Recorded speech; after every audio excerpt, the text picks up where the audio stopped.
Aris de la Cruz. Kilalang kilala kasi ang pamilya ni Aris sa buong bansa at napakalaking impluensya ng mga de la Cruz dahil sa yaman na meron ng pamilyang ito, malalaking kumpanya, negosyo at ari-arian. Nanatiling nakatitig si Aris sa magandang mukha ni Leng.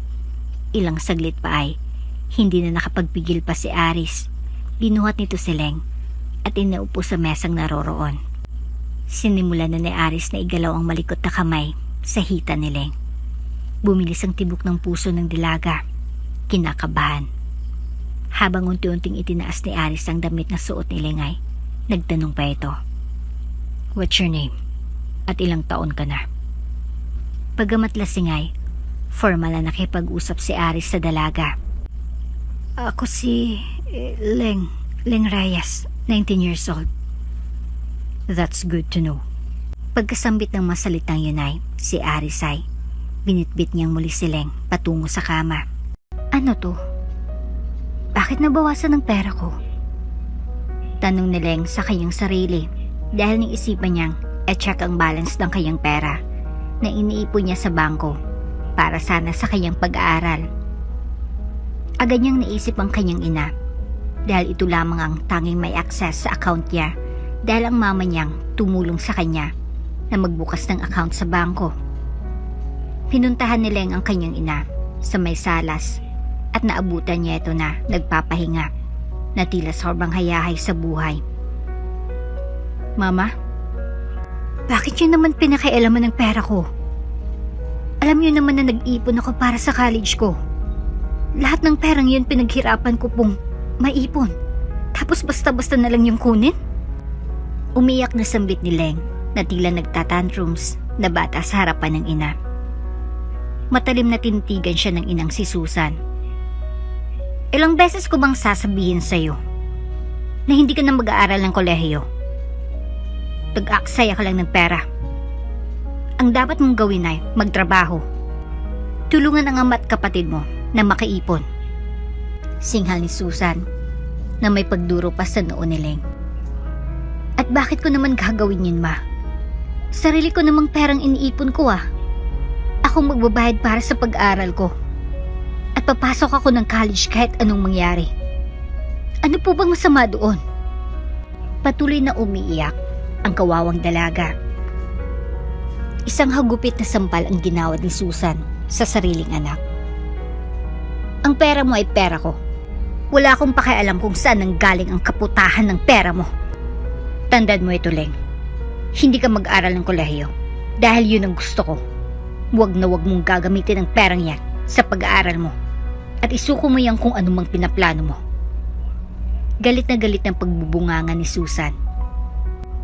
Parang hindi niya ako anak kong tratuhin. Sambit ni Leng sa kanyang isipan. Sa labis na sama ng loob na naramdaman para sa inay, kinuha ni Leng ang kanyang mga gamit. At oras mismo ay nagdesisyon siyang lisanin ang kanilang tahanan. Nanlaki ang mga mata ni Susan. Hoy, Leng! At saang lupalop ka naman pupunta? Tandaan mo, sa oras na lumabas ka ng pamamahay na ito, hinding-hindi ka na makakabalik. Tila walang narinig si Leng at nagdire-diretsyong umalis. Dala ang kanyang isang maliit na maleta at isang backpack ay binaybay ni Leng ang daan palayo ng bahay na yon. Luhaan. At dala-dala ang lahat ng sama ng loob. Samantalang naiwan naman si Susan, nagalit na galit. Habang naghintay si Leng ng masasakyan, ay may isang magarang kotse na nakaparada sa gilid ng kalsada.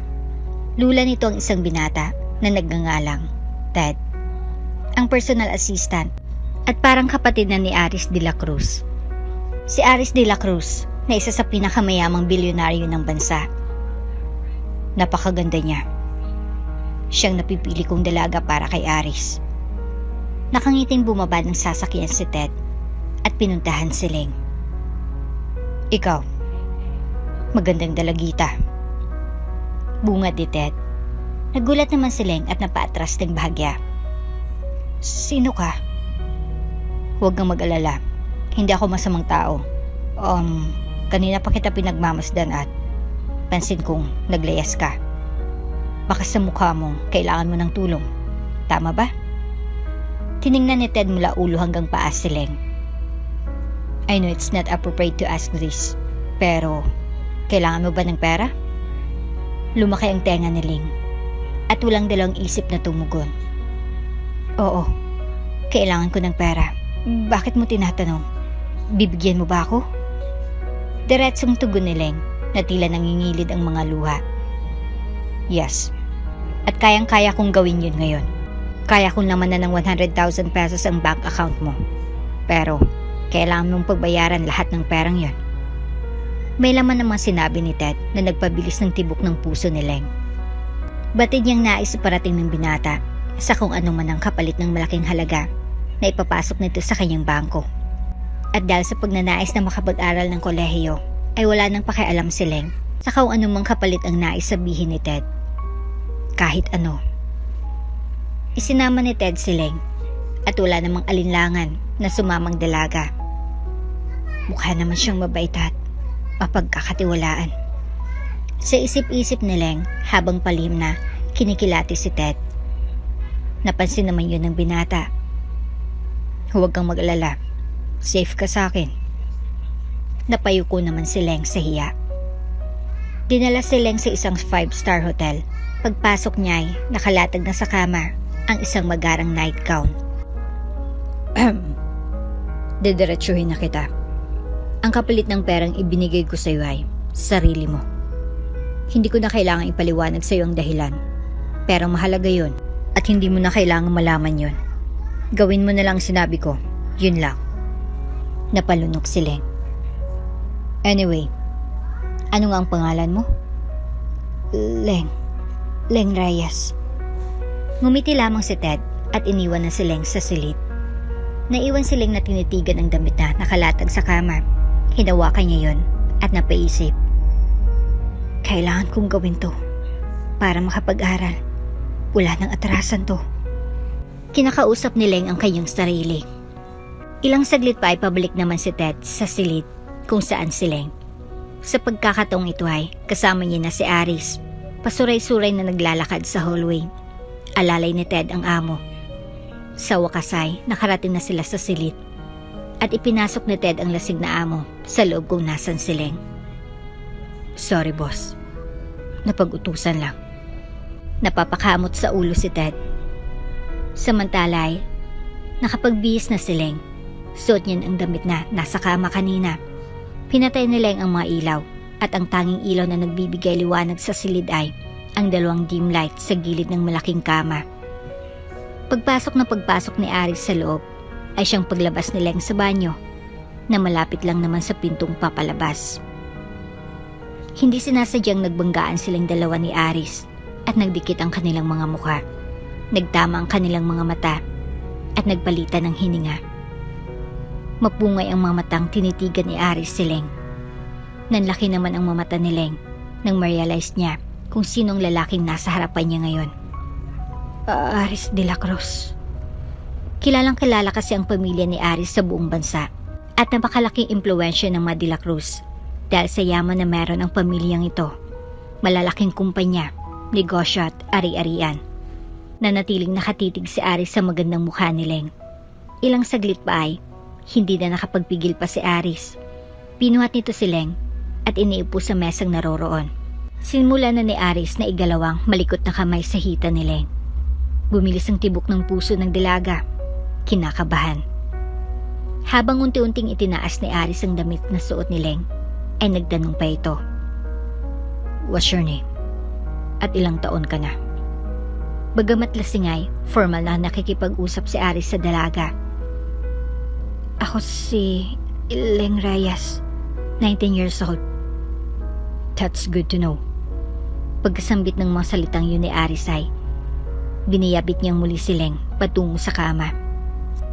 Doon ay dahan-dahan ni Aris na inihiga si Leng at sinimulang siilin ng mga halik. Nanlalaki ang mga mata ni Leng sa sobrang kaba na nararamdaman. Ito ang kauna-unahang pagkakataon na may humalik sa kanya. Sandali lang. Sa sobrang kaba na nararamdaman ni Leng ay naitulak niya ng bahagya si Aris. Why? Wala ba tayong gagamitin na proteksyon? Hindi na kailangan. Tugon ni Aris at muling siniil ng halik si Leng. Mga halik na sabik sa apat na sulok ng silid na iyon ay nangyari nang hindi inaasahan na gagawin ni Leng. Napasubo na siya. Makalipas ang halos isang buwan ay napapansin ni Leng ang ilang pagbabago sa kanyang sarili. Bukod pa dito ay hindi pa siya dinadatnan ng buwan ng dalaw. Upang makasigurado ay lakas loob na nagtungo si Leng sa isang private hospital. Kinakabahan man ay hindi na alintana yun ni Leng dahil nais siyang malaman kung anong nangyayari sa kanya. At nang makuha na ang resulta ng mga eksamen kay Leng ay tila gumuha ang mundo ng dalaga. "You're pregnant. Congratulations, Iha. Pero ang bata mo pa." Usisan ng doktor na tumingin kay Leng. Nagulantang si Leng at naalala ang nangyari sa kanila ni Aris. Hindi ito maaari. Hindi ito maaring mangyari. Sa isip-isip ni Leng.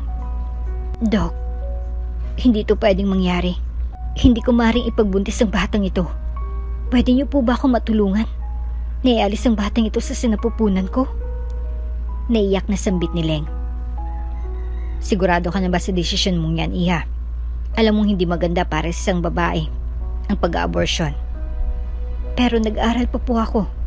Kahit ituloy ko man ang pagbubuntis ay wala naman po akong pangtutustos." Napahagulol si Leng. Napabuntong hininga ang doktor.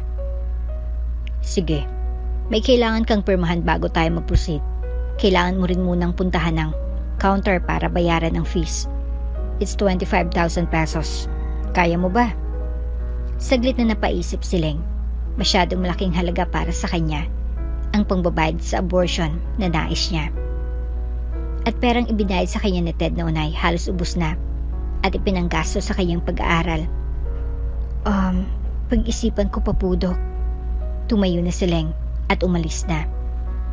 Sa hindi inaasahang pagkakataon ay muling nag-cruise ang landas ni Ted at Leng. Naroon din palang binata at nakita niya si Leng na naglalakad sa hallway. Ikinagulat pa ni Ted ang paglabas ni Leng sa consultation room para sa mga nagdadalang tao. Buntis siya. Pabulong na sambit ni Ted. Agad-agad itong ipinaalam ng binata sa ina ni Aris na si Mariata de la Cruz. "Really? Buntis ng dalagang nakipagsiping sa aking anak?" Excited na pagkukumpirma ni Mariata kay Ted. Ito palang nag-utos kay Ted na ihanap ng tamang babae para sa anak na si Aris. Nais na kasi ni Mariata na magkaapo at makapag-asawa na ang nag-iisa niyang anak. "Yes, Mrs. de la Cruz. Confirm po, nagdadalang tao na si Miss Leng." Nang mga oras na yun ay naroon din si Aris habang nag-uusap si Ted. At Mariata, tahimik lamang siya. "Sa wakas, magkakaapo na ako." Sobrang saya ni Mariata. Napansin naman niyang anak na si Aris na tila malalim ang iniisip. "Aris, what are you thinking? Anong plano mong gawin? Dugo natin ang batang yon." Tumitig ng mata sa mata si Aris sa kanyang ina. "I will take care of her and the baby." "Wala ka bang balak na pakasalan siya? Ibig mo bang sabihin, hayaan mo lang ang apo ko na walang ina?" Huminga ng malalim si Aris. Nakuha naman ni Ted ang nais sabihin ng amo niya, kaya siya nang sumagot. Mrs. de la Cruz, hindi naman po natin kailangang magmadali dahil ang babaeng yun ay hindi naman ganun kakilala ni Boss Aris." Paliwanag ni Ted. Tumango ng marahin si Mariata. "Nag-aalala lamang ako. Dahil alam mo naman anak na hindi ganun kalaki ang ating pamilya. Hindi lahat sa mga kamag-anak natin ay nabibiyaan ng supling. Biro mo, nagbuntis ako sa iyo at age of 40. Anak, simula nga sa oras na ito, ang gusto ko ay alagaan ninyo ni Ted ang babaeng yun at huwag na huwag pababayaan.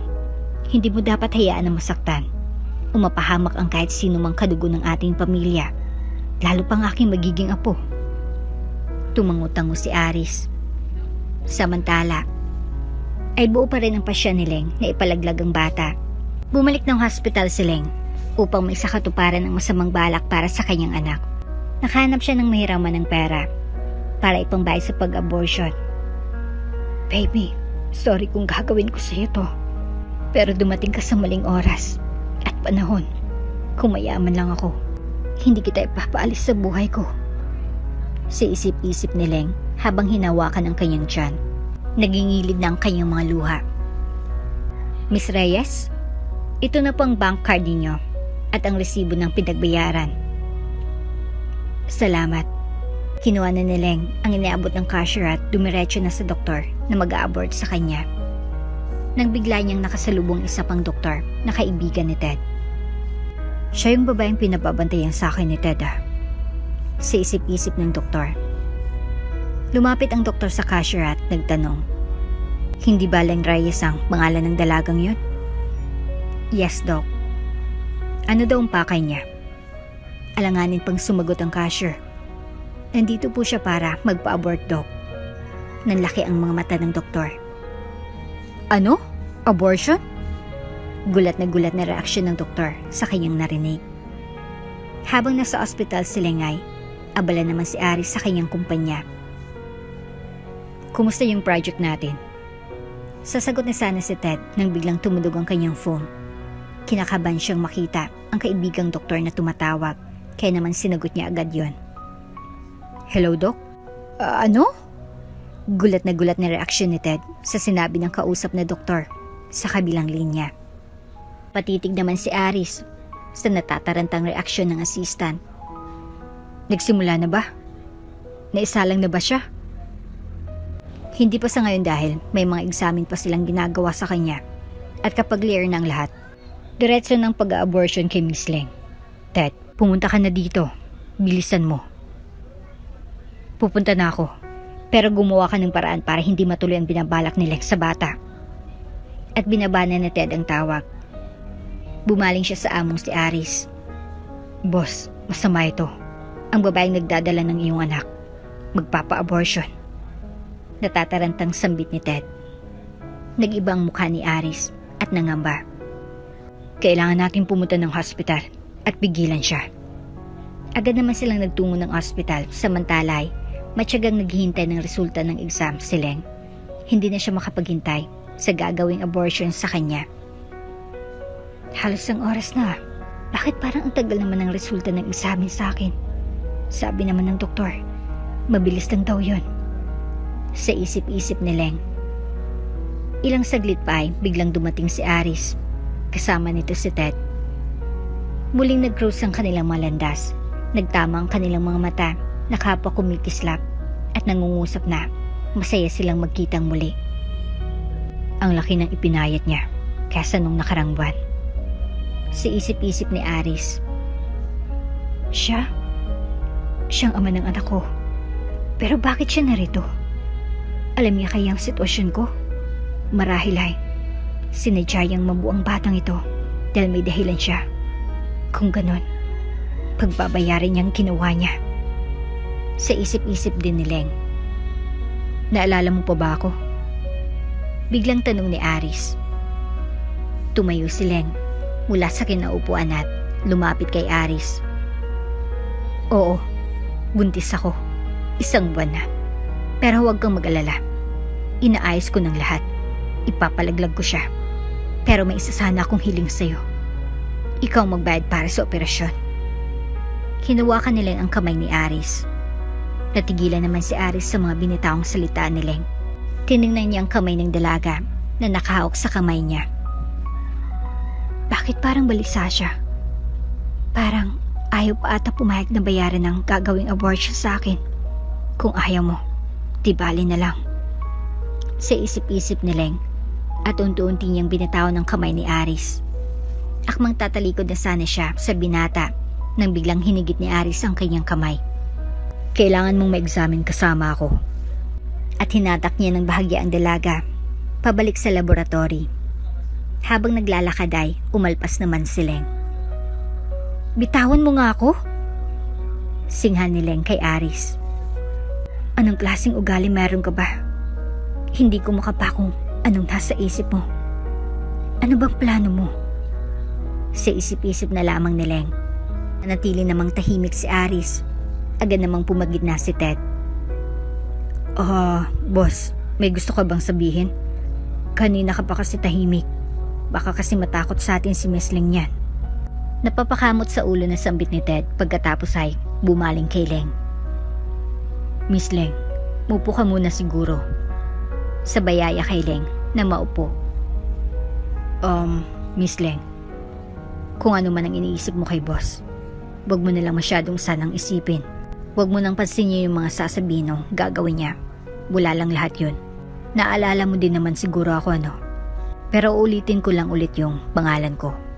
It's Ted, personal assistant ni Boss Aris. And later on, magiging boss na rin kita. Kumunot ang noon ni Leng. Boss? Ako? Magiging boss mo? Nagkakamali ka. Bumaling si Leng kay Aris. Ano ba talagang gusto nyo? Kung ayaw niyong bayaran ang bill ko para sa abortion, kalimutan niyo na. Mariing sambit ni Leng sa bayo ko. Pero magiging boss din kita soon. Huwag kang mag-alala, Miss Leng. Dadalhin ka lang namin sa clinic to do a paternity test. Nanlaki ang mga mata ni Leng na tila nais magliyap sa galit. Paternity test? Anong iniisip niyo? Nagsisinungaling ako sa gagawin kong abortion? Para saan pa yan? Napapangisi tuloy si Ted. Hindi mo naiintindihan, Miss Leng. Ganito kasi yun. Yung paternity test na gagawin sa'yo ay para malaman kung kay boss talaga ang batang dinadala mo.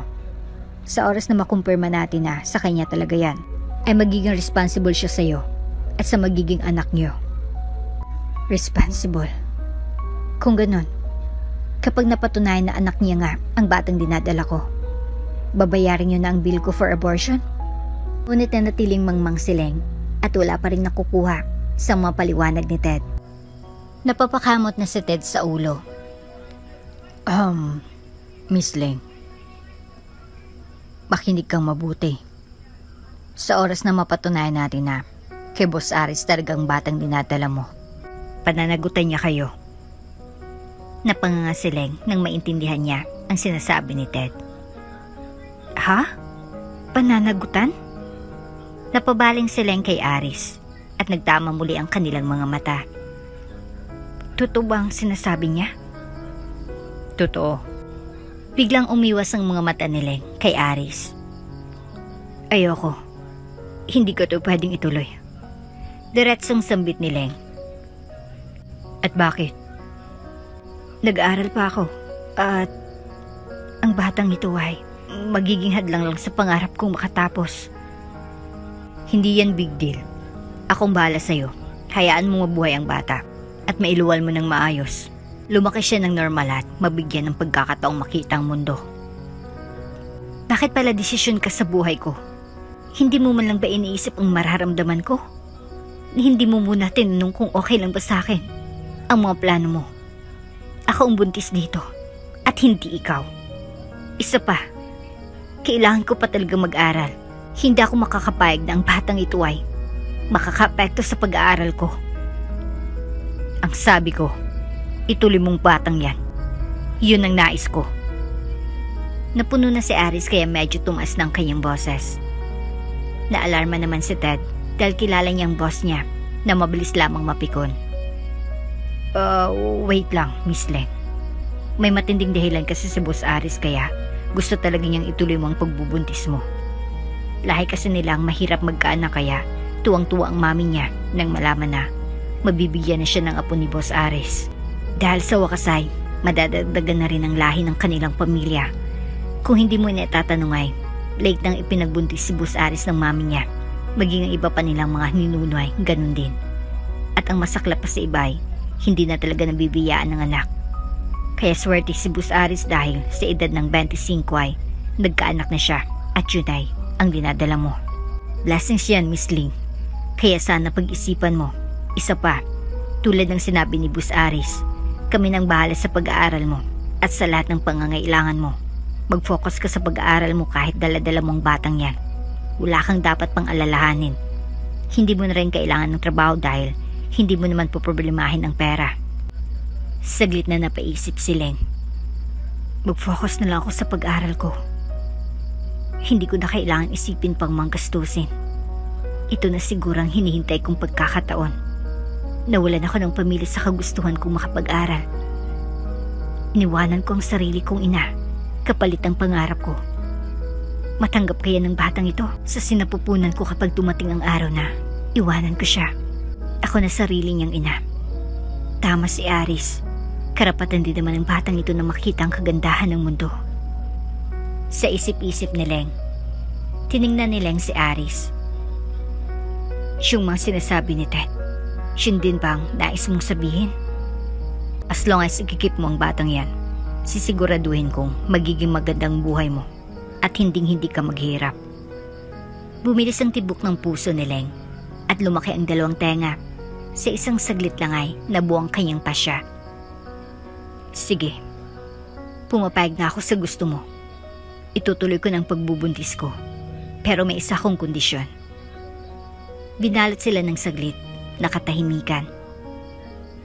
Kahit ano pa yan, tugon ni Aris habang nakatitig sa mga mata ni Leng. Gusto kong makitang bata sa hinaharap at walang makakapigil sa akin kahit na ikaw. Hindi mo ako mapipigilan na makita sila. Walang problema. Maya-maya pa ay dumating ng doktor na kaibigan ni Ted. Mr. De La Cruz, nais ko pong ipaalam sa inyo na itinuloy na rin namin ang pag-examine sa DNA ni Miss Reyes sa unang araw pa lang na nagpatingin siya dito. At ngayon ay dumating ng resulta. 99.99% positive na anak ni Mr. De La Cruz ang batang dinadala ni Miss Reyes. Congratulations, Mr. De La Cruz. Nakangiting balita ng doktor. Boss, ngayon hindi na mangangambang pamilya ninyo kung sinong magmamana lahat ng yaman at ari-arian ninyo. Higit na matutuwa dito si Mrs. De La Cruz. Pakas din ang kasiyahan ni Ted. Muna ka na muna, Ted, at pwede mo na kaming iwan. Sige, boss. At naiwan ngang mag-isa si Leng at Aris. Aris? Nailang nasambit ni Leng. Maupo tayo. Yaya ni Aris. Naupo si Leng at nanatili namang nakatayo si Aris. Tinitigan ni Aris ang dalaga. Inabuso siya ng kanyang ina, kaya niipit siya sa ganitong sitwasyon. Kawawang babae. Sa isip-isip ni Aris, labis na naawang nararamdaman niya para kay Leng. Aris, may gusto ka bang sabihin? Nanatiling tahimik lamang si Aris at sa isip niya lamang tumutugon. Pero huwag kang mag-alala. Hindi ko hayaan pang maramdaman mong muli ang hirap at sakit ng nakaraan kasama ako. Sisiguraduhin kong magiging masaya ka at walang pangamba. Kung tinalikuran ka man ng mundo, ay narito ako para yakapin ka. Pagkatapos ng winika ni Aris sa kanyang isipan, ay naupo na rin siya sa tabi ni Leng at masinsinang kinausap ang dalaga. Simula sa araw na ito, sa mansyon ka natitira. Ako nang bahala sa iyo, sa pagkain mo, damit, silid na matutulugan, lahat-lahat. Namilog ang mga mata ni Leng. Titira? Sa mansyon niyo? Hindi makapaniwala ni reaksyon ng dalaga. Ano pa bang pinag-aalala mo? Nagtaka naman si Aris dahil akala niya ay ayaw ni Leng ang kanyang suhesyon. Iniisip ko lang ang pagpasok ko sa school. Kailangan ko pa bang sumakay ng bus sa araw-araw? Malayo ba yung mansyon niyo sa town? Nothing to worry about. Ako mismo maghatid sundo sa'yo sa school mo. Ha? Nagugulat pa rin si Leng sa kanyang naririnig na tugon ni Aris. Ibig sabihin, palagi ko nang makikita at baka kasamang lalaking ito? Sa isip-isip ni Leng. Mag-dorm na lang ako. Mas madali para sa ating dalawa. Wala kang ibang option, Leng. Buo ng pasya ko. Sa mansyon ka natitira. Para maalagaan ka ng maayos. Sa ayaw at sa gusto mo. Mariing sambit ni Aris. Ang harsh talaga ng taong to. Naiinis na singal ni Leng sa kanyang isipan. Dahil sa kalagayan ni Leng ay wala siyang nagawa sa desisyon ni Aris na paterehan siya sa mansyon.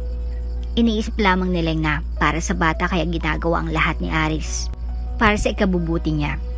Kaya naman, isinaisip na lamang ni Leng na para sa bata lamang kaya kailangan niyang makisama at gawing lahat ng gusto ni Aris.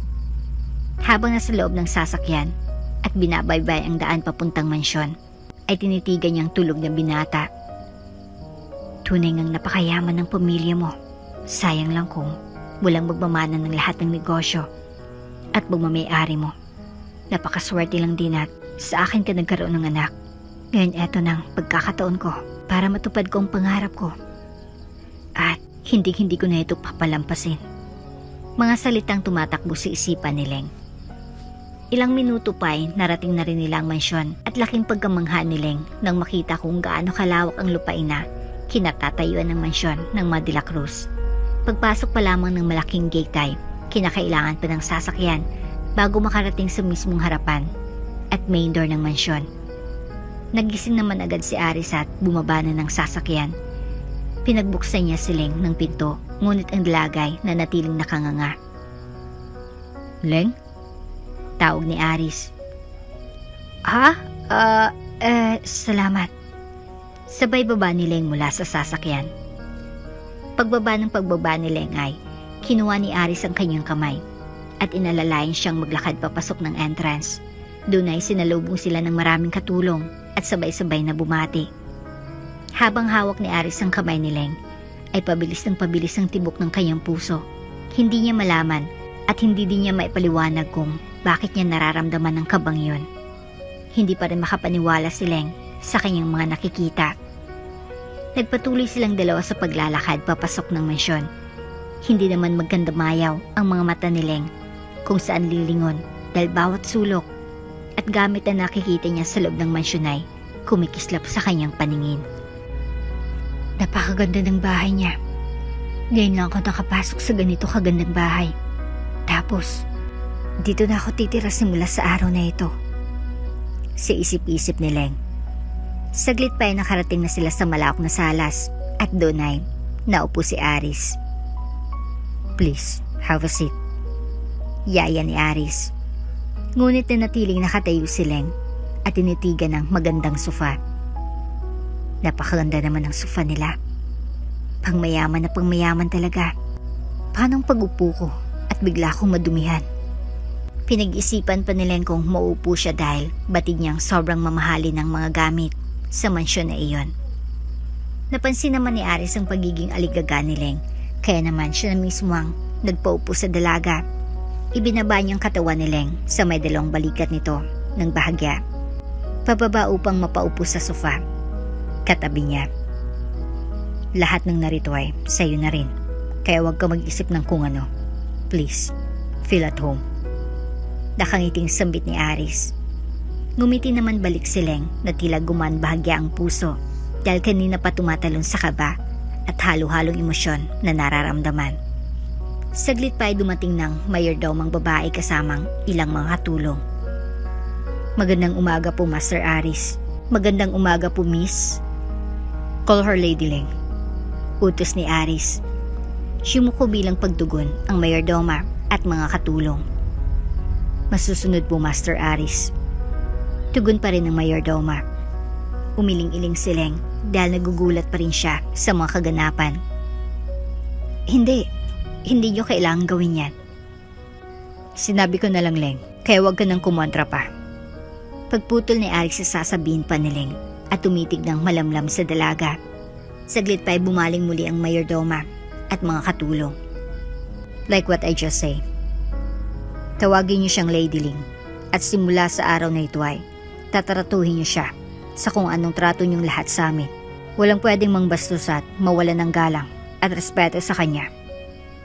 "Masusunod po, Master." Kumikislap ang mga mata ni Leng sa magandang pakikitungo ni Aris sa kanya. Hindi niya may paliwanag ang nararamdaman. Kinikilig ba siya? Napakabait siya sa akin at ginagawa niya lamang lahat ng ito dahil sa batang nasa sinapupunan ko. Sa isip-isip ni Leng. "Manang, pasuyo na lang ako sa kanya. Nadalin sa magiging silid niya para makapagpahinga na." Sumunod naman agad ang mayordoma at sinamahan na si Leng patungo sa magiging kwarto dito. Maya-maya pa ay dumating na si Marieta. "Nasaan na siya, iho? Kamusta siya? Ibinalik mo ba siya? Bakit wala siya dito?" Sunod-sunod na tanong ni Marieta dahil excited siyang makita at makilala si Leng. Pagod siya, Mami, kaya hayaan mo muna siyang makapagpahinga. Tugon naman ni Aris habang humihigop ng tsaa. Huminga ng malalim si Marieta. Oh, I see. Ginawa mo bang pinapagawa ko sa'yo? Nag-imbestiga ka na ba? Anong pamilya meron siya? Mabuti ba o hindi? Hindi tumugon si Aris at sa halipay, inabot ang isang file sa kanyang ina. Nagtaka naman ang matanda kung ano yon at diretsong binuklat ang dokumento na hawak. Halos maiyak ang Donya na makita ang tunay na sinapit ni Leng sa kanyang pamilya, lalo na si ina nito na si Susan. Sa inis ay inihagis ni Marieta sa mesa ang mga dokumento. What is this? Paano nagagawa ng isang magulang ang ganitong kalupit na pagtrato sa kanilang nag-iisang anak na babae? Idagdag pa ang pagbubuli sa kanya ng mga kapatid niyang lalaki. Maging ang pag-aaral ni Leng ay ayaw nilang suportahan. At pati ba naman ibenta nilang dugo ng sarili nilang anak para lang magkapera sila ay ginagawa nila? Mga walang puso. Galit na singhal ni Marieta. Aris anak, ngayong dinadala ni Leng ang aking apo, gusto kong iparamdam mo sa kanya na parte siya ng ating pamilya. Huwag na huwag mo siyang aawayin o papakitaan ng hindi maganda. Naintindihan mo? Dagdag pa ng Donya. Yes, Mommy. Samantala ay napabalikwas naman si Leng sa kanyang pagkakatulog. Babangon na po ako. Napatingin si Leng sa paligid at natauhan. Hays, akala ko nasa bahay ako. Panaginip lang pala. Tumingin si Leng sa kanyang relo at nakita ang oras. Halos magtatlong oras din pala siyang nakatulog. Naisipan nilang na bumaba na ng salas at sa kanyang pagbabay naabutan niyang nag-uusap ang mag-inang Aris at Marieta. Siya sigurang mami ni Aris, si Doña Marieta, galing sa mayaman at kilalang pamilya. Tunay ngang isang royal family ang ama ng magiging anak ko. Paano na lang kung malaman ng mami ni Aris ang buhay ko? Isang dukha na lumaya sa tunay na pamilya dahil sa hindi magandang pundasyon na meron kami. Nakakaya lang dahil lang isang tulad ko lamang ang magiging ina ng kaisa-isa nilang tagapagmana. Kung ano-ano ang tumatakbo sa isip ni Leng. Hindi niya namalay na napansin siya ni Marieta. Is that her? Is that Leng? Nakangiting tanong ni Marieta kay Aris. Tumango naman si Aris. Leng! Tawag ni Marieta na tila kilalang kilala niya na ang dalaga. Bumilis muli ang tibok ng dibdib ni Leng. Ako po ba? Natatarantang tanong pa nito. Please come here, Iha. Pinaypayan siya ng kamay ni Marieta upang lumapit si Leng sa kanila. Nahiyang lumapit si Leng at napapalunok sa kaba. Magandang hapon po, Donya. Magsasalita pa sana si Leng nang biglang lumapit si Marieta sa kanya at hinawakan ang kanyang dalawang kamay. Iha, hindi mo na kailangang gawin yan. Hindi mo ako kailangang tawaging Donya o kung ano paman. Hindi ako isang masamang biyanan, katulad ng iba. Halika at maupo ka sa tabi ko. Kanina pa kita hinanap dahil gustong-gusto na kitang makita at makausap. Wala kang dapat na ipag-alala. Alam ko ng lahat. Dinadala mong apo ko, ang nag-iisang tagapagmana ng pamilya de la Cruz sa susunod na henerasyon ni Aris. May lahi kasing pamilya namin na mahirap magkaanak kaya napakaswerte ni Aris dahil nabiyayaan siya kaagad sa edad niya. Kahit na bata pa siya, kaya hindi namin papalampasin ang pagkakataong ito at hindi ko hayaang may mangyaring masama sa iyo. Napag-usapan na namin ng aking si Aris na dalhin kanya dito sa mansyon nang masigurado namin ang kaligtasan mo at ng baby. Kailangan ka naming maalagaan ng mabuti hanggang sa makapanganak ka. Kaya huwag kang matakot ha. Masinsinang sambit ni Marieta na may ngiti sa mga labi. Napaisip muli si Leng. Yung baby talagang higit na importante dito. Pero, paano? Paano ko gagawin ang obligasyon ko? Wala akong kaalam-alam sa pagiging ina. Isa pa, sobrang layo talaga ng estado ng buhay ni Aris sa akin. Kasama ng batang nasa sinapupunan ko. Kaya sa ngayon, habang pinagbubuntis ko pang batang ito ay maaaring maging maayos pang lahat para sa akin. Pero, paano kung may mangyaring masama sa baby. Sa kapangyarihan ng Manila Cruz, ano kayang maaari kong kaharapin? Tila natutulala na sa hangin si Leng. Makinig ka, Iha. Sinasabi ko ito sa'yo, pero hindi para i-pressure ka. Hindi ka naman isang robot para gawin ko yon. Kung may alalahanin ka man sa ngayon, yun ay ang pagdadaanan mo habang naglilihi. Hihi. Ganun po ba? Hihi. Napapangiti na lamang si Leng sa halong emosyong nararamdaman. Napakalayo ng mga iniisip ko sa kanya kanina lang. Kabaliktaran pala ng mga inakala kong magiging reaksyon niya kapag nalaman niyang isa lamang akong dukha at mahirap na tao. Nasa kanya ang katangiang hinahanap ko sa mama ko simula nang mamulat ako sa mundo. Sisip-isip ni Leng habang nakatitig sa maamong mukha ni Mariata. May araw pa ngayon. Halika kayo at pumunta tayo ng mall para makapamili ng mga gamit. Mga gamit na kailangan mo, Iha. Kakalipat mo lang dito kaya batid kong marami kang bagay na dapat bilhin. Umiling-iling si Leng. Hindi na po, madam. Meron naman po akong lahat ng kailangan ko kaya...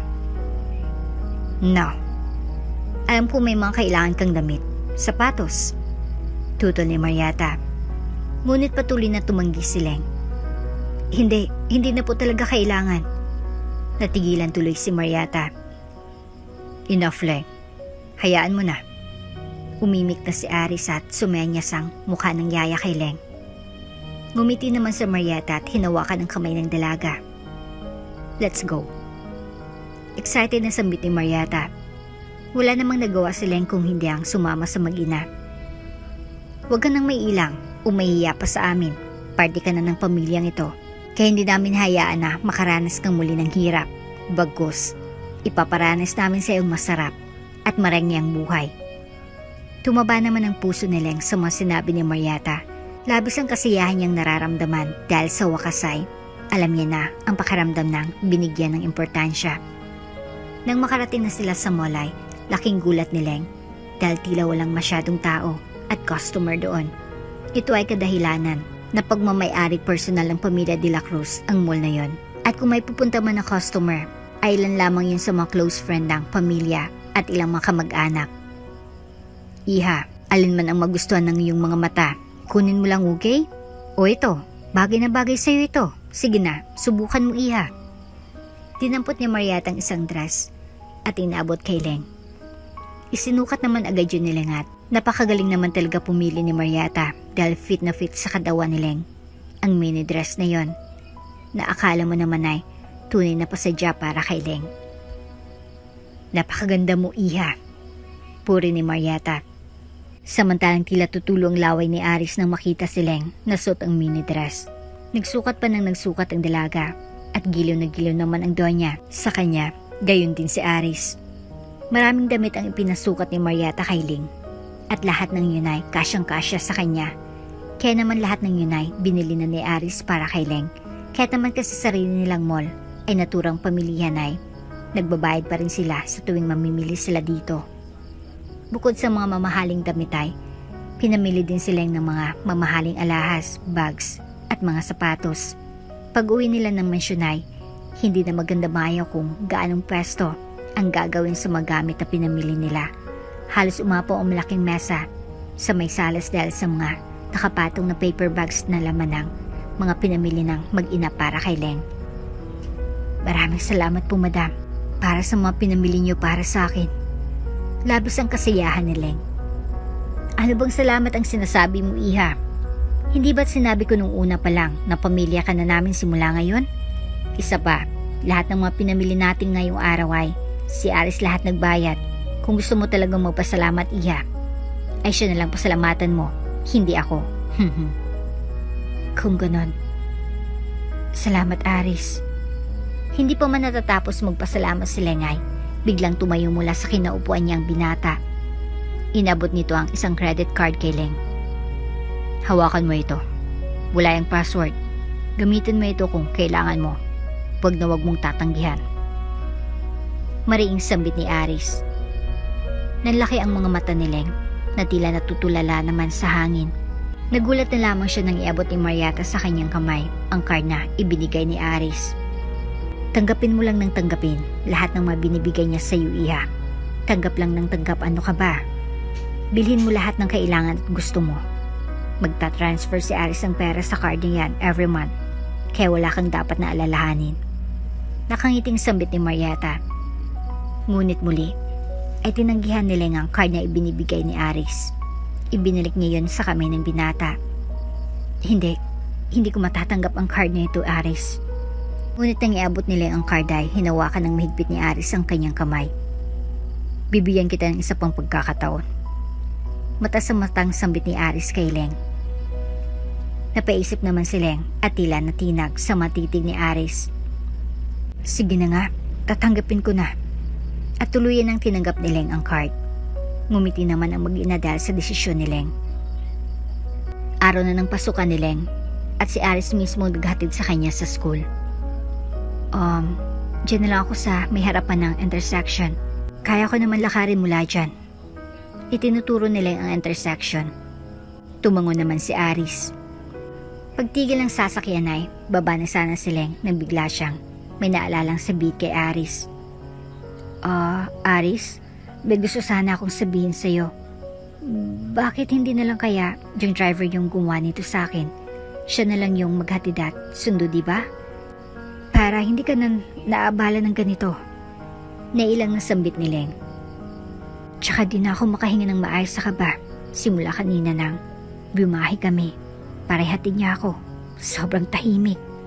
Nailang ako ng sobra. Dagdag ni Leng ngunit sa isip-isip niya lamang. Huminga ng malalim si Aris.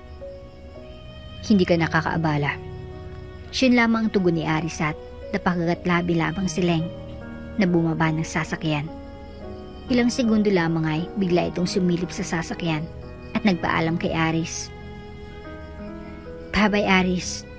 Kitang-kitang kislap sa mga mata ni Leng habang kumakaway sa binata. Ngumiti naman si Aris pabalik. Masayang pumasok si Leng sa kanyang klase. Pagkaupo niya sa kanyang upuan ay dumating na rin ang kaibigan niyang si Ray. Hi, kamusta ka? Bati ng binata. Si Ray Vasquez, na isang heartthrob sa kanilang school at pinagkakaguluhan ng mga estudyante at mga kaklase ni Leng.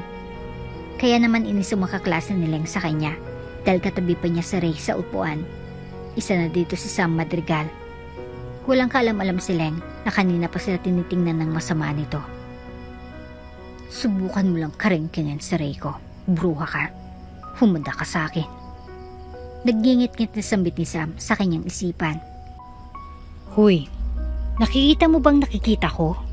Nilalandi na naman ni Leng si Ray, oh. Lalo pa ngayon. Parang mga bago ata ang suot niyang damit at mga gamit niya. Parang kakaiba siya today. Parang nung nakaraan lang halos hindi siya kumakain. Pero ngayon, may bago pa siyang phone. Sabat ng intermediadang kaibigan ni Sam. Umirap naman si Sam. Ano ka ba? Mukha namang peke eh. Malay mo. Binili ni Ray para sa kanya lahat ng yan. Huwag kang apple dyan. Paano naman siya bibilan ng mga ganyang regalo kung hindi naman siya gusto ni Ray? At isa pa, hindi mangyayari na magustuhan siya ni Ray, ano? Isa siyang mahirap na basura. Nakipagsiksikan lang sa school na to. Kaya imposible yung mga sinasabi mo. Nag-isip naman ng malamlam ang kaibigan ni Sam. Hindi kaya may matanda na siyang mayaman? Kumapit na siya sa patalim dahil sa hirap ng buhay? Napaisip din si Sam at tumitig sa kaibigan. Posible kaya na totoong may matandang mayaman siya kaya ganyan ang mga kasuotan niya? At ngayon, ginawa niya yon para maakit niya si Ray? Galit na hinuha ni Sam. Maya-maya pa ay dumating ng kanilang teacher at nagsimula ng kanilang klase. Nagkukumo sa galit si Sam sa buong klase dahil nakikita niya kung paano titigan ni Ray si Leng. Humanda ka sa akin, babae ka. Akin lang si Ray. At kahit sino pong bang lumandi sa kanya, wala akong papalampasin. Gusto mo palang akitin si Ray, ha? Sige, makikita mong hinahanap mo. Galit na sambit ni Sam sa kanyang isipan. Kating-kati na siyang matapos ang kanilang klase dahil may masamang plano siya para kay Leng. At nang matapos na ng klase ay nagdiretso sila sa dorm nila para kunin ang iba pa niyang mga gamit. Naroon pala si Sam na kanina pa siya inaabangan. Lumapit si Sam kay Leng at hinawakan siya sa braso. Malandi ka talaga ano? Hindi mo ba talaga titigilan si Ray? Inis na tanong ni Sam. Bitawan mo ako, Sam. Nasasaktan ako.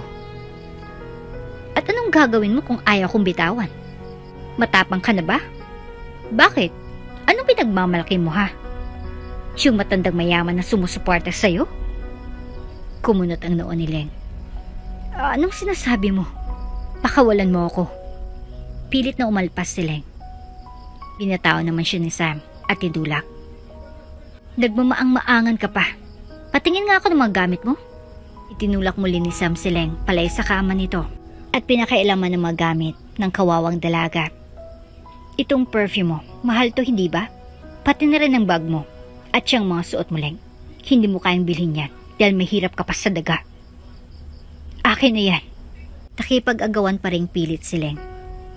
Pak!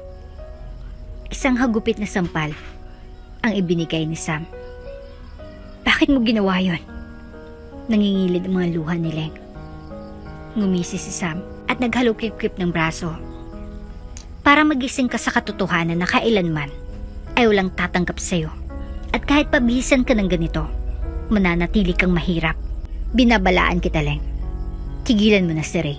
At sa oras na malaman kong nilalandi mo pa rin siya, hindi lang yan aabutin mo. Ay, may nakalimutan pala akong ipaalala sa'yo.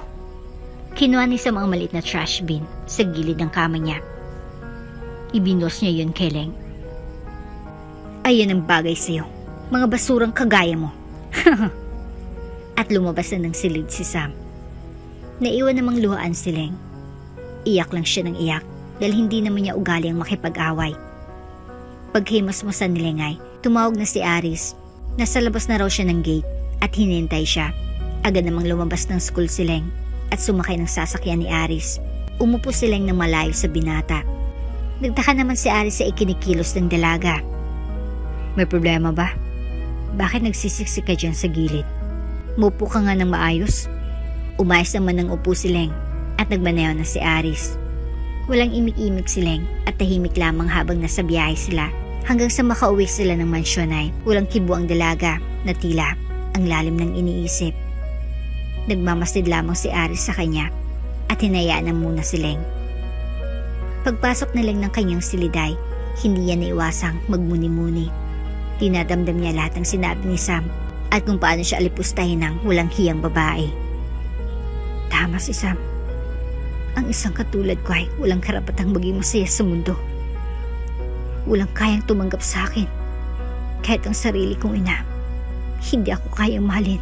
Sino nga bang magmamahal sa akin? Si Aris at ang kanyang ina. Kaya lang naman nila ako pinahalagahan dahil dinadala kong isang De La Cruz. Siya lang yun. Anong kasalanan ko? Bakit kailangan kong magdusa ng ganito? Napahagulhol si Leng habang kinakausap ang sarili.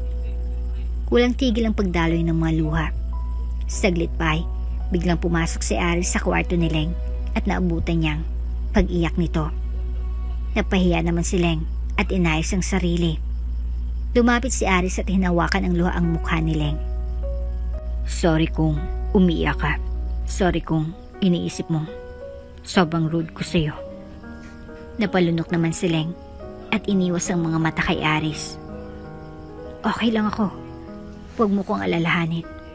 Masama lang pakiramdam ko. Pero magiging okay din ako. Ibinaba na ni Aris ang kanyang kamay. May bumabagabag ba sa'yo? Namumula ng mga mata mo sa pag-iyak. Ano ba talagang problema mo? Sabihin mo. Anong nararamdaman mo? Tatawag ako ng doktor para ma-examine ka niya. Kinuha ni Aris ang kanyang phone at tinawagan ng OB ni Ling. Napatahimik na lamang si Leng. Agad namang dumating ang OB at tiningnan si Leng. So far you're doing fine. All your vital statistics were normal. Basta make sure mo lang iha na lahat ng mga masusustansyang pagkain ay nakakain mo ha. Yung mga pag-iyak mo, too much emotions. Normal lang yun at dala ng pagbubuntis mo, okay? Pero hindi natin dapat baliwalain yun. May tendency na mapunta yun sa depression which is not good. Bumaling ang OB kay Aris. Mr. De La Cruz, kailangan niya ng gabay at kausap. Hindi basta-bastang depresyon, kaya asahan ko ang inyong cooperation para maagapan natin ito. Bakit kailangan niyang danasin ito? Ginagawa ko naman lahat para maging masaya siya. At ang pagbubuntis niya, hindi pa ba sapat yun? Biglang napaisip si Aris. Nagpaalam na rin ang OB ni Ling at naiwan na silang dalawa lamang ni Aris sa kwartong yon. Napopo si Aris sa harapan ni Leng. Leng, umamin ka sa akin. Ako bang dahilan ng stress mo? Sobra ba kitang pinapressure? Maging open ka sa akin, okay lang. Huminga ng malalim si Leng. Sa school ako na-stress. Matipid na tugon ni Leng. Naisa na niyang i-share kay Aris ang tungkol sa ginawa sa kanya ni Sam, ngunit mas pinili niyang itago na lamang. Mag-leave ka muna sa school at mag-focus sa pagbubuntis muli. Diretsong desisyon ni Aris. Nanlaki ang mga mata ni Leng. Hindi ko pwedeng gawin yan. Ang tabi ko ng sinakripisyo para sa pag-aaral na to. Umiyak na naman siya. Pero paanong pagbubuntis mo, Leng? Hindi habang buhay malit ang tiyan mo. Lalaki at lalaki yan. Habang lumalaki si baby. Hanggang sa mag-siyam na buwan. Patuloy na umiyak si Leng at walang maisagot. Please, huwag ka nang umiyak. Sinubukan ni Aris na pawian ang luha ni Leng, ngunit hinawi nito ang kamay ng binata. Listen to me, Leng. Hindi ko sinasabi na huminto ka sa pag-aral, okay? Ang sinasabi ko lang ay ang sitwasyon mo. Magkakaroon ng malaking impact sa bawat araw na dumadaan sa pagpasok mo sa school dahil maraming makakapansin ng mga pagbabago sa'yo. Ang paglilihi mo, paglaki ng tiyan. At di ba pang mga bagay na magbabago sa'yo? Mapapansin ng mga tao na kapaligid sa'yo yun. Lahat ba yun kaya mong harapin? Hindi nagsasalita si Leng at patuloy na humihikbi. Nang ilang saglit pa ay napapaduwak na siya. Mabilis na tumakbo si Leng sa lababo at doon sumuka. Mabilis namang umalalay si Aris at hinagod ang likod ni Leng. Okay ka lang ba? Tatawagan ko ulit yung doktor mo. Natataranta namang kinuha ni Aris ang kanyang phone at akmang tatawagan na muli ang doktor. Hinawakan ni Leng si Aris sa braso. Hindi na kailangan. Kung pwede, iwanan mo muna ako mag-isa, please. Tumango ng bahagya si Aris. Sige, pero sana pag-isipan mo mga sinabi ko sa'yo. At lumabas na ng kwarto ang binata tulad ng gusto ni Leng. Sa katigasan ng ulo ni Leng ay tinuloy pa rin niyang pagpasok sa school sa kabila ng kanyang sensitive first trimestral stage. Tuwing tanghali ay tumatambay si Leng sa dorm nila dahil meron pa naman siyang ibang mga gamit doon. Nang minsang bumalik ng quarter si Leng ay nakasabay niyang tumambay doon ang grupo nila Sam at nasaksihan nila ang pagsusuka ni Leng. Nagtinginan ang grupo ni Sam. Anong nangyayari sa'yo?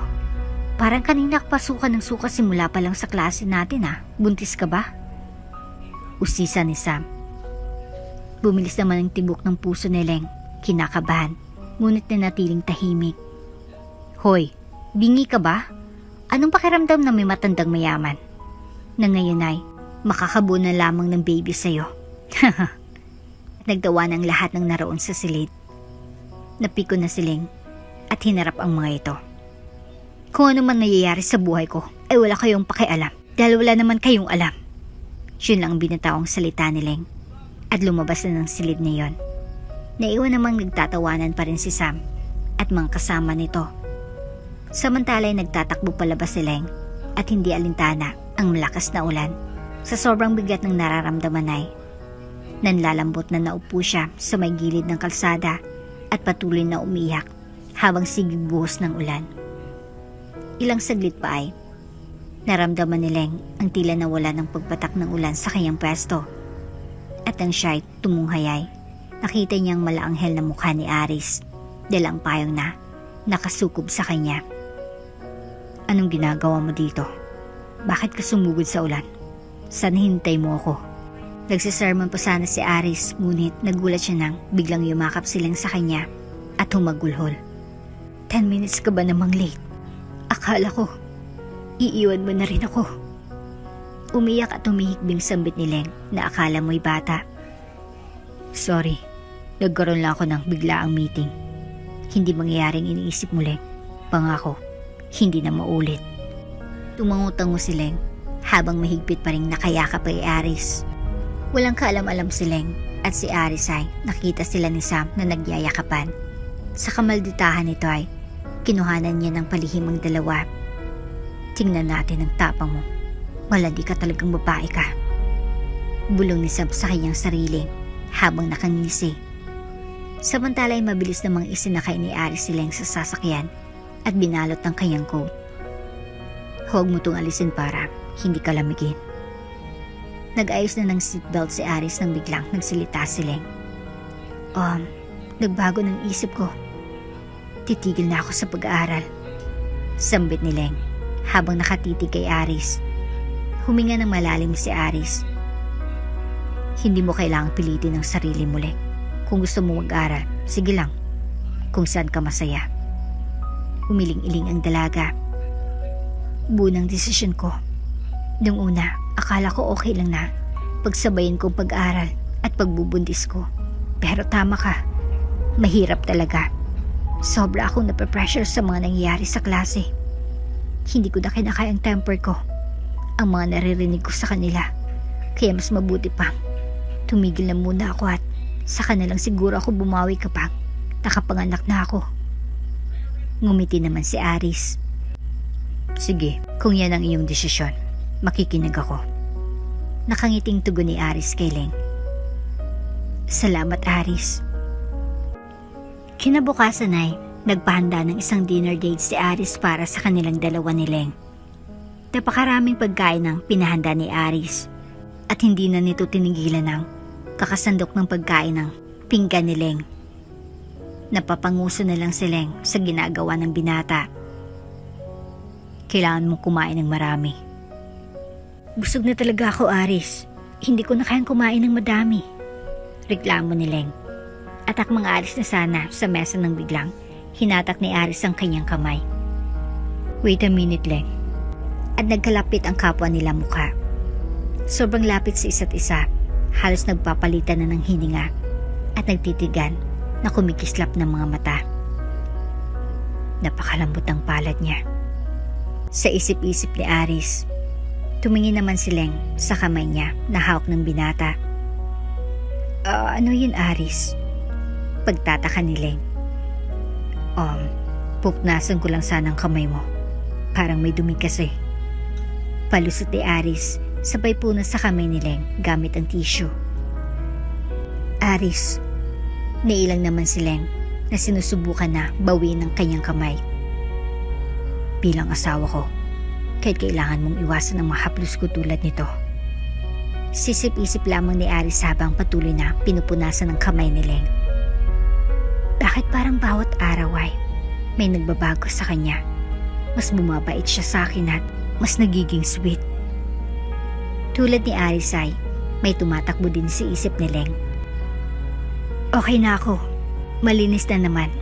Babalik na ako. At mabilis na nakaalis ang dalaga. Takot pa rin siya sa akin at hindi pa kampante. Nasambit ni Aris na narinig naman ng mayordoma na naroon lamang sa likuran niya. Master Aris, napansin ko lang po nitong mga nakarang araw ay nagbabago ng katawan ni Lady Ling. At normal lang yun sa isang nagdadalang tao. Kailangan maalagaan pa rin ang katawan niya, lalo ng mga parting sobrang maapektuhan kapag duman ang mga buwan ng kanyang pagbubuntis. Kumunot ang noo ni Aris. What do you mean, Manang? Siyempre lalaki ang tiyan ni Lady Ling. Kaya kailangan maagapan ng mga kamot. Kaya kailangan may magamit siya na mapahid para maiwasan yon. Nagkaroon naman ng interes si Aris. Pamahid? Saan naman ako makakahanap nun? Nakakabili ba nun?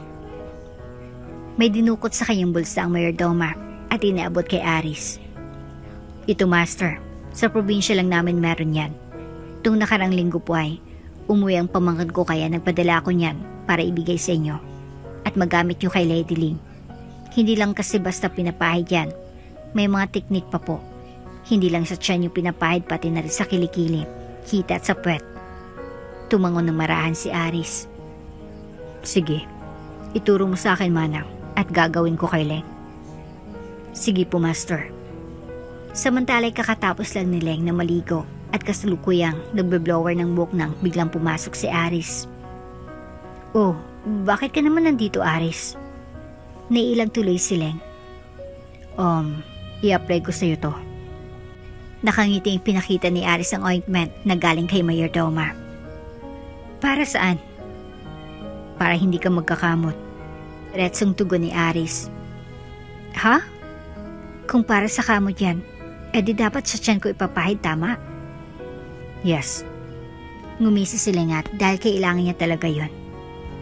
Kung ganun, akin na at ako nang magpapahid. Akmang kukunin na sana ni Leng ang ointment nang biglang inagaw ni Aris. No. Bakit? Marunong ka bang maglagay?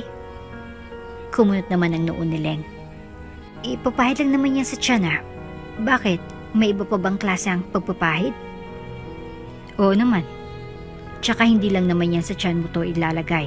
Kaya sige na, humiga ka ng maayos at papahidan kita. Bakit hindi na lang kaya si Manang yung magpahid sa akin yan, di ba? Nahiya si Leng.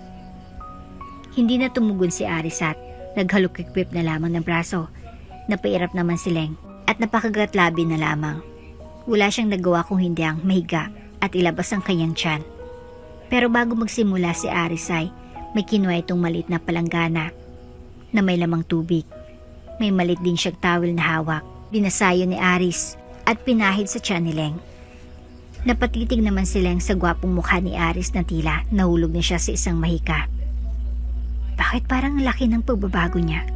Hindi na siya ang Aris na nakilala ko noon. Ang Aris na tahimik at suplado noon ay isang malambing at maasikaso na ngayon.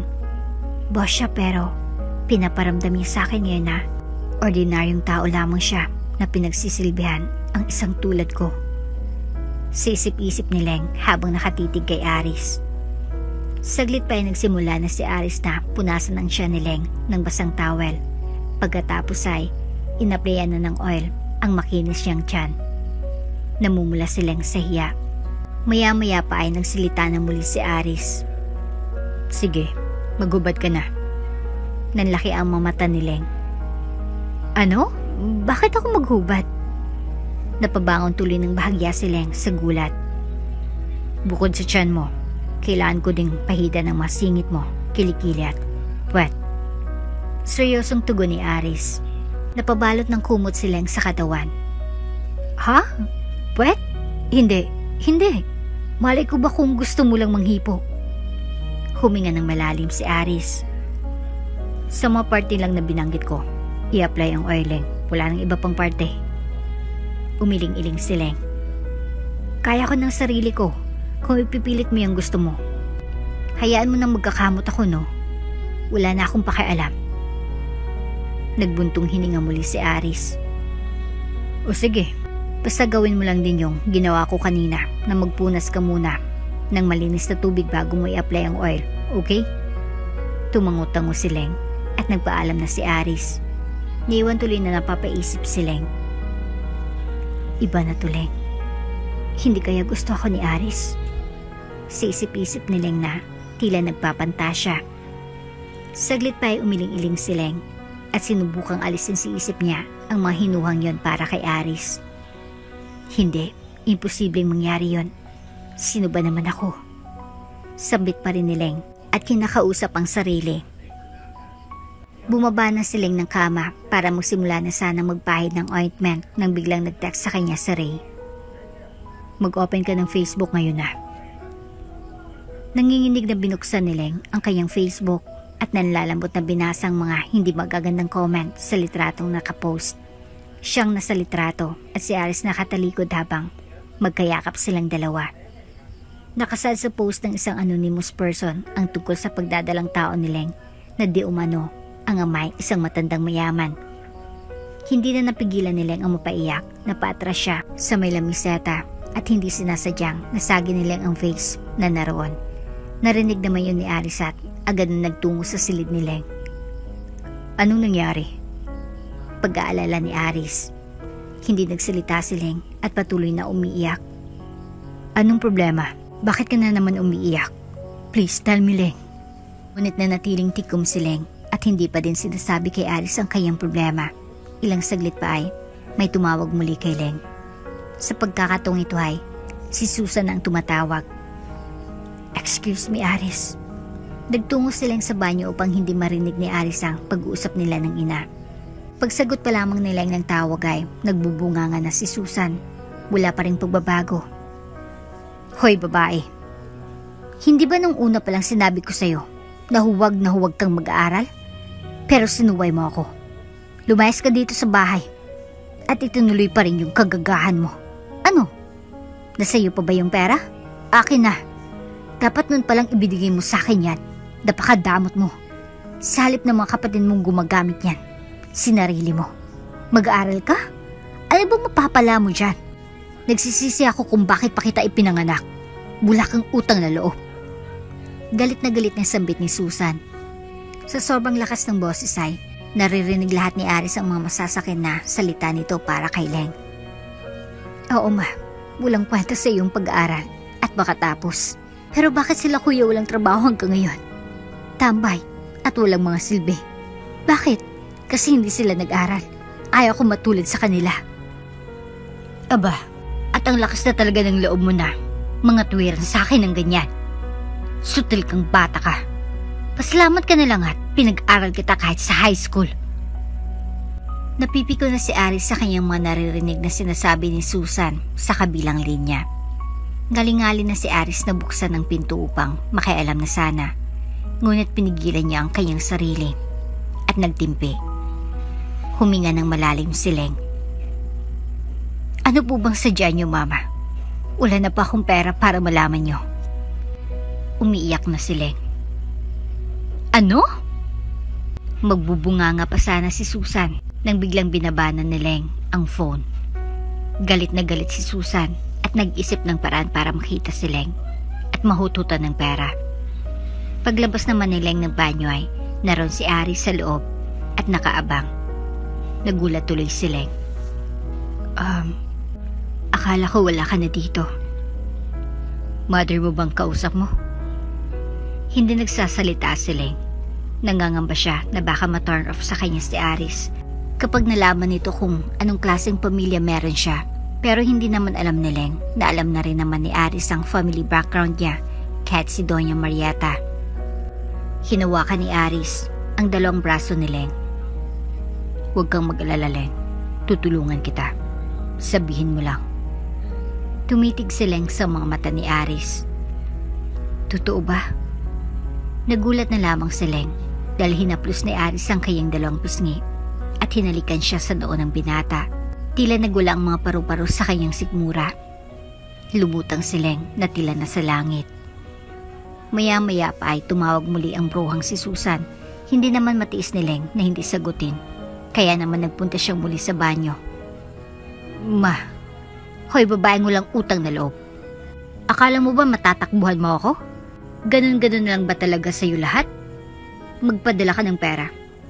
Naririnig mo ba ako? Kailangan ko ng pera mo. Napahagulhol si Leng. Ma, wala po talaga akong pera dito. Hindi ba kinuha niyo na yung pera ko para sa pag-aaral ko? Wala kang pera? Sa loob ng 2 buwan, Leng, hindi ka nakagawa ng paraan para magkapera? Imposible naman yan. Akin na. Akin ang pera mo. Ngayon na. Wala na po talaga, Mama. Yung 2 buwan na sinasabi ninyo, syempre, ginamit ko na po sa school para sa tuition ko.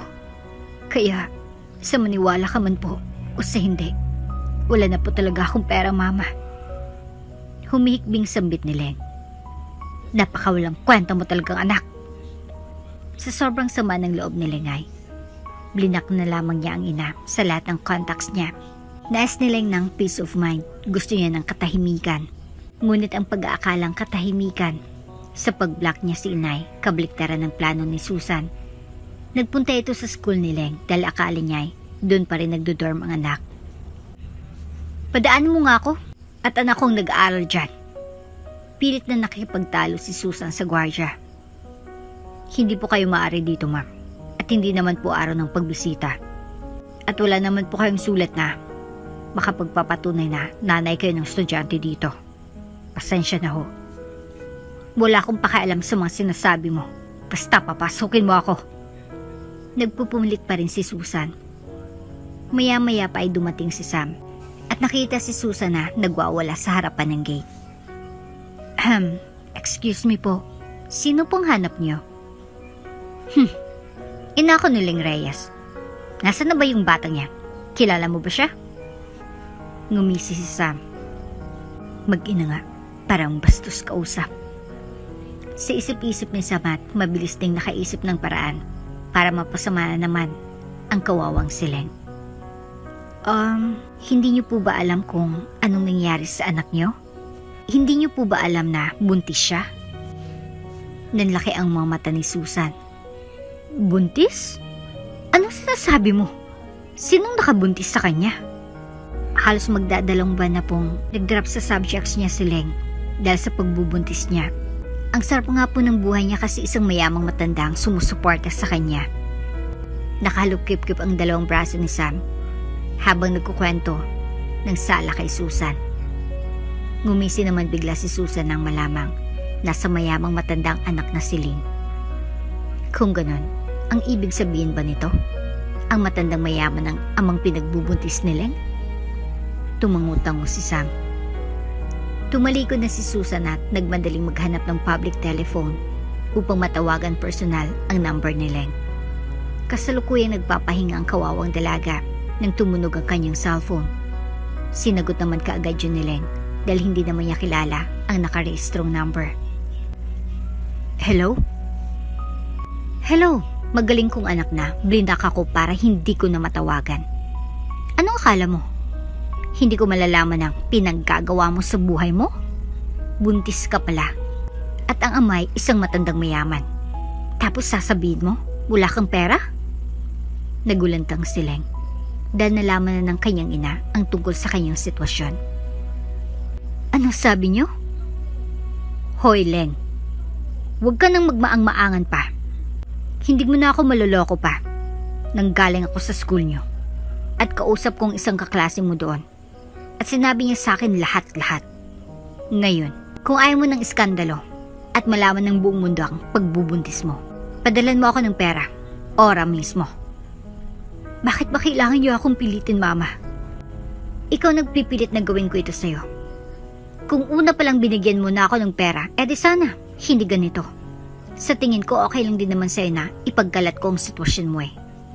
Okay, sige. Alam mo naman siguro ang sasabihin ng mga tao oras na malaman nilang nagpabuntis ka sa isang mayaman para makatakas sa kahirapan. Nakakahiya, hindi ba? Maati mo ba yun, ha? Kaya mag-isip ka, Leng. Magpapadala ka o mapapahiya ka? Tama na ho. Huwag na kayo magsalita pa. Sige, para matahimik ka na.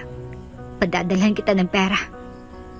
Binuksan na Leng ang kanyang drawer at kinuha ang card na ibinigay sa kanya ni Andres.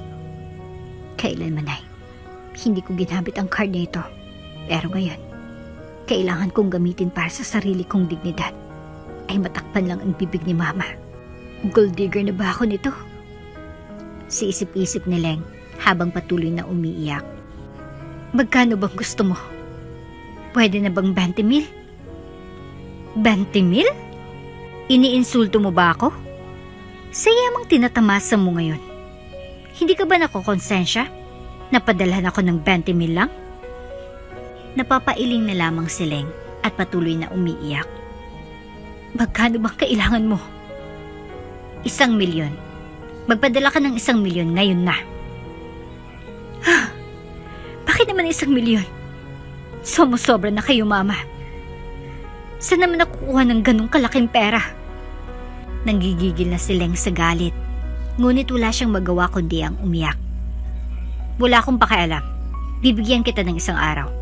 Kapag hindi mo pa napadalang pera hanggang bukas, hintayin mo na lang na masirang reputasyon mo. At binagsakan na ng tawag ni Susan ang anak. Napahagulhol naman si Leng sa sobrang sama ng loob. Hindi niya na alam ang gagawin. Ngayong pinapaliit ni Susan ang kanyang mundo. Bakit niya ako pinapahirapan ng ganito? Siguro hanggang sa mamatay na lang ako bago siya makontento. Sisip-isip ni Leng. Saglit pa'y pumasok sa isip niya si Aris at naalalang sinabi ng binata na ito ang bahala sa kanya. Basta magsabi lamang si Leng kung anong problema. Huminga ng malalim si Leng at naisip na si Aris ang kailangan niya. Wala na siyang ibang choice kung hindi ang humingi ng tulong kay Aris upang makapagpadala ng 1 milyon sa kanyang ina at maitigil ang bunganga nito. Samantalay, nasa biyahe naman pabalik ng mansyon si Aris kasama si Ted. Habang nakahinto ang sasakyan sa may stoplight ay pinuksan ni Ted ang kanyang phone. Doon ay nakita niyang kumakalat ng litrato ni Leng kayakap si Aris. "You need to see this, boss." Inabot ni Ted ang phone. Nanggigigil sa galit ang nagkukumus na kamay ni Aris. Ngayon ay alam niya na kung bakit umiiyak si Leng. Maya-maya pa ay tumawag na si Leng. Agad namang sinagot ni Aris ang kanyang telepono. "Aris?" Umiyak si Leng sa kabilang linya. Nataranta naman ng bahagya si Aris. "Umiyak ka na naman ba? Anong problema? Sinong nang away sa'yo?" "Kailangan ko ng tulong mo." "Hintayin mo ako. Pauwi na ako." Ilang minuto lamang ay dumating na nga si Aris at dumiretso sa silid ni Leng. Doon ay naabutan niya si Leng na lugmok sa sarili. Iyak pa rin ang iyak. Agad naman itong kinomfort ni Aris.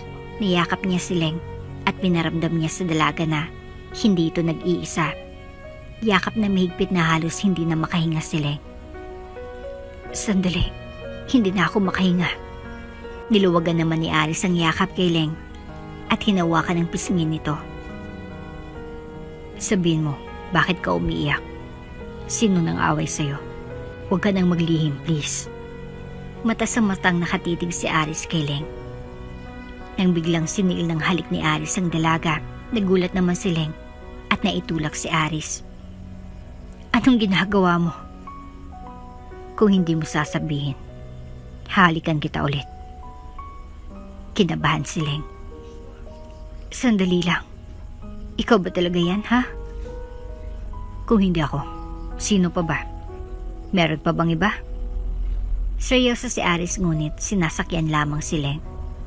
Nataranta tuloy ang dalaga. "Siguro, nasasapian ka na." Nagpaalpa si Leng na tila natatakot kay Aris. Napangiti tuloy si Aris at pinakalma si Leng. "Ngayon, sabihin mo sa akin, sinong may kagagawan sa'yo nito? Bakit ka umiiyak?" Dahil sobrang bigat ng nararamdaman ay hindi na kinaya ni Leng. Nakimkimin pa ang kanyang problema. "Si Mama, gusto niyang magpadala ako sa kanya ng 1 milyon dahil kung hindi, sisirain niya ang reputasyon ko at ipagkakalat sa mga tao na nabuntisan lang ako. Wala naman akong ganung kalaking pera." Napahagulhol na naman si Leng. Hinawakan naman ni Aris ang pisngi ng dalaga at inayos ang buhok nito. "Sino pa? Alam kong hindi lang ang mama mong dahilan kaya ka umiiyak." Hindi na rin naglihim si Leng at sinumbog na rin niya si Sam na siyang nagkalat ng litrato sa social media. Huminga ng malalim si Aris. "Simula ngayon, ayaw ko nang naglilihim ka sa akin, okay? Tandaan mo, kahit anong mangyari sa'yo, nandito lang ako." Saglit pa ay kumalma na si Leng, ngunit ang puso niya ay tila tumatalon sa kilig dahil sa mga naririnig na salita mula kay Aris. "Aris, napansin ko lang, parang hindi na ikaw yan. Ang laki na ng pinagbago mo." Naglakas loob na si Leng na magsalita. Tiningnan naman ni Aris ang kanyang sarili. Anong nagbago?" "Dati kasi, suplado ka at hindi masyadong nakipag-usap. Na parang wala kang pakialam sa akin. Pero ngayon, kabaliktaran na lahat ng pinapakita mo sa akin. Nakapagtataka lang kasi." Patuloy na hinahawi ni Aris ang mahabang buhok ni Leng.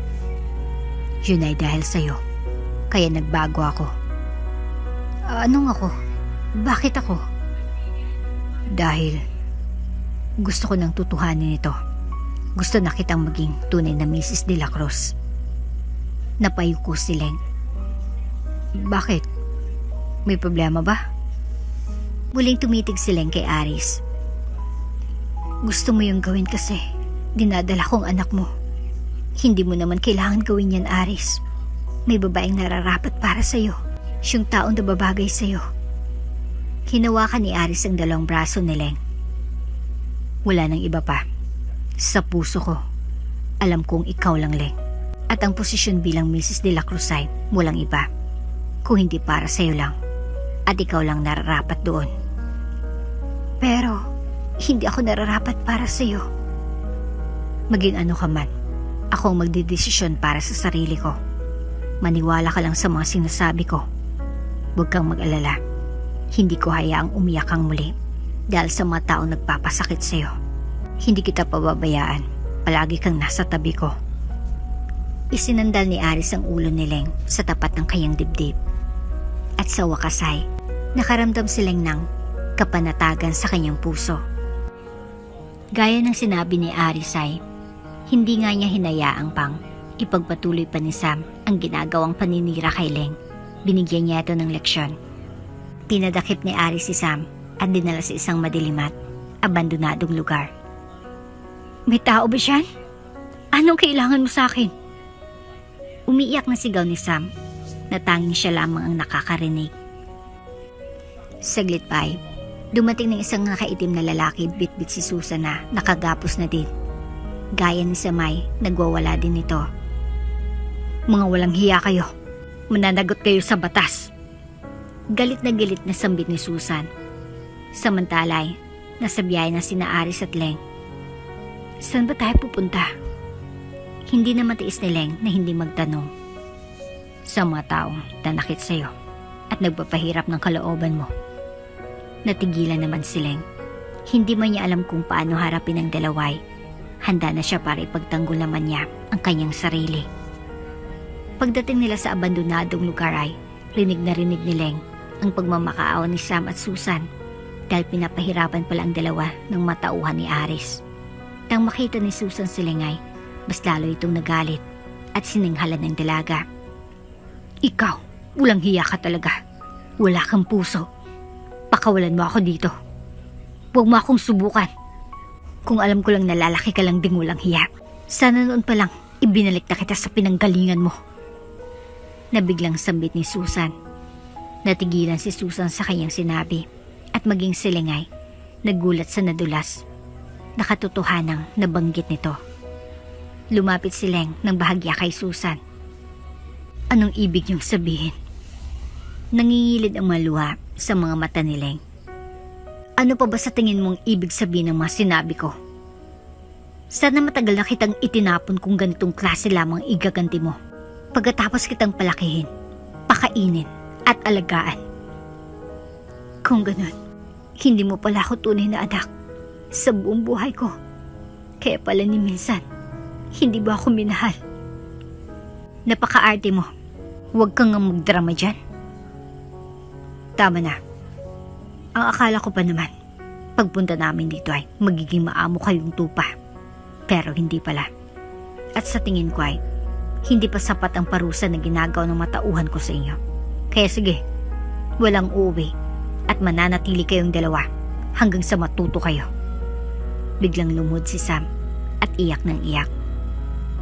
Mr. de la Cruz, parang awa niyo na. Alam kong mali ako. Nagmamakaawa ko. Pakawalan niyo na ako. Nagmamakaawa ko. Leng. Hindi, Madam Leng. Pakiusap. Tulungan mo ako. Nagmamakaawa ako sa iyo. Ngayon, naisip mo na ba kung anong napapala ng isang taong nagkakalat ng maling kwento? Katulad ng ginawa mo kay Leng? Umirap si Aris at bumaling naman kay Susan. At ikaw, palagi mong pinapaboran ang dalawang mong anak na lalaki. Ngayon, ibabalik ko sa inyo lahat ng pahirap at pasakit na ginawa ng pamilya mo kay Leng. Galit na galit si Aris. Anong gagawin mo sa dalawa kong anak? Umiiyak na tanong ni Susan. Ngunit tila wala nang rinig si Aris. At Leng, dire-diretso na silang lumabas ng lugar na yon. Bumalik na silang dalawa sa mansyon. Aris, may gusto sana akong hingin na pabor sa'yo. Magsabi ka lang, makikinig ako. Gusto ko lang sanang makumpirma kung sila ba talagang tunay kong magulang. Pwede mo ba akong tulungang mag-imbestiga? Oo naman. Ngumisi si Leng at hinawakan ng kamay ni Aris. Salamat, Aris. Napakabuti mo talagang tao. Pero may isa akong kondisyon. Ano yun? Matulog ka sa master's bedroom kasama ako. Diretsong tugon ni Aris na may pilyong ngiti. Napatras tuloy si Leng. Baka naman, pwede mong palitan ang kondisyon mo. Biglang namulang pisngi ni Leng sa hiya. Ano bang nasa isip mo? Matutulog lang naman tayo, huwag kang mag-alala. Tila napahiya naman si Leng sa kanyang sarili. Sige. At napapayag din siya ni Aris. Pagkatugon ni Leng ay agad siyang binuhat ang binata. Ay, anong ginagawa mo? Dadalhin na kita sa kwarto ko.